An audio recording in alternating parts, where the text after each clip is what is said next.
अस्सलाम वालेकुम नाज़रीन, क्या हाल है? ठीक ठाक है? खैरियत से आप जनाब सब अहबाब? माशाअल्लाह, अल्लाह आपको खुश और खुर्रम रखे। बड़ी खुशी की बात है, आप अहबाब इतना प्यार देते हैं, मोहब्बत देते हैं, चाहत करते हैं। तो ये कोई मेरा कमाल नहीं है, ये सिर्फ वालिदैन के दुआओं का नतीजा है और आपके दुआओं का नतीजा है और अल्लाह के इस्लाम, अल्लाह के कुरान की बरकत है, नबी सल्लल्लाहु अलैहि वसल्लम के फरामीन की बरकत है। जो अल्लाह पाक हमसे अपने दीन का अदना नौकर, हम अल्लाह के दीन के अदना से खादम कुरान और हदीस आप लोगों तक पहुँचाते हैं। अल्लाह ने हमारी ड्यूटी लगाई है, ये अल्लाह का बड़ा एहसान है कि मेरे मालिक ने हमें इस काबिल बना दिया। शुक्र है तेरा मेरे खुदाया, मैं तो इस काबिल न था। मैं अभी तक बाहर आज एंजॉय के लिए जा रहा हूँ, थोड़ा सा मतलब अल्लाह की ज़मीन की सैर व तफरीह भी करनी चाहिए। अल्लाह पाक फरमाते हैं ना, मेरी ज़मीन की सैर किया करो, ज़मीन बहुत वसी है। बस आप दुआ में याद रखा करें, आपकी मोहब्बत प्यार है, अल्लाह आपको खुश खुर्रम रखे।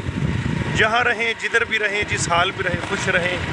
आपकी आँख कभी दुख का आंसू ना देखे। अभी मैं इधर हमारे साथ है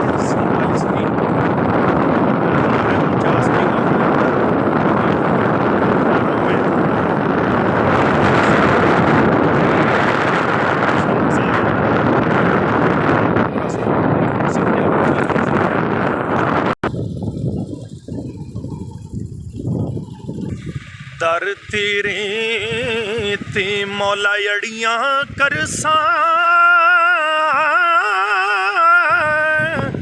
ते जिवें बाल अयाना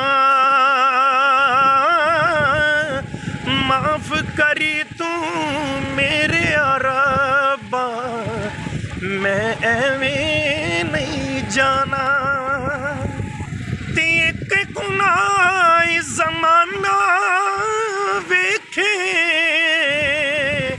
ते देवे देस निकाला। लख गुना मेरा मौला वेखे ते ऊपर ते पावन वाला। अस्सलाम वालेकुम, अल्हम्दुलिल्लाह, सेहत ठीक है? माशाअल्लाह माशाअल्लाह, अल्लाह दी बड़ी रहमत। बस थोड़ी दुआओं की जरूरत है अल्हम्दुलिल्लाह। ना ना ना, ये की हो रहा है? बरसीम कटनी। अच्छा, पहले भी सुहागे में मारे जाते? जमीन होंदी है दाइयां वाली, ये भी दाइयां तो गोबर चली हुई जी जी, इन टक्कियां बांधे से एडी एडी ढीमा पटींदी से। अच्छा, बंदे अंदर किवें गाल से मकना हाल लिसा। ये लड़का डैडी में बूढ़े में बने हुआ होता, जाकिर मेरा पुत्र है। अच्छा, हाँ, लगे उस वाड़े दे से दाइयां और वाड़े जम इसमें सारी वाल ना बच्चे थे बलदा थे, एडी एडी में दूर लाई थे उठे मन सीधे चौक चुके थे, उन पानी छाड़ दिता।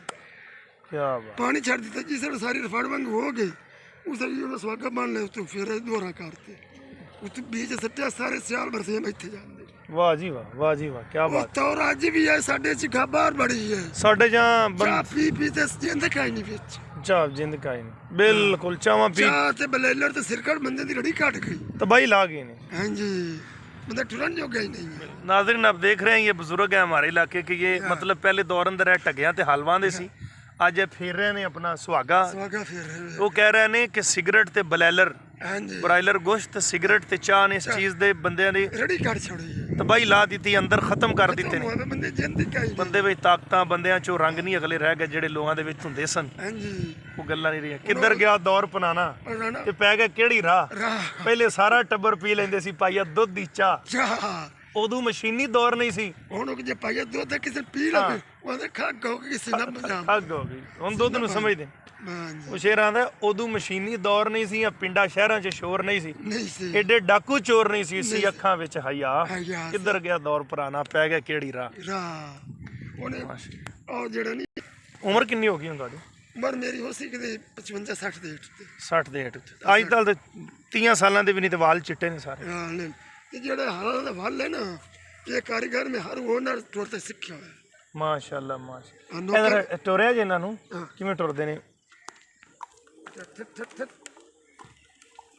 माशाल्लाह माशाल्लाह, क्या बात है जी। नाजरीन, आप देख रहे हैं यार, मज़ा आ गया।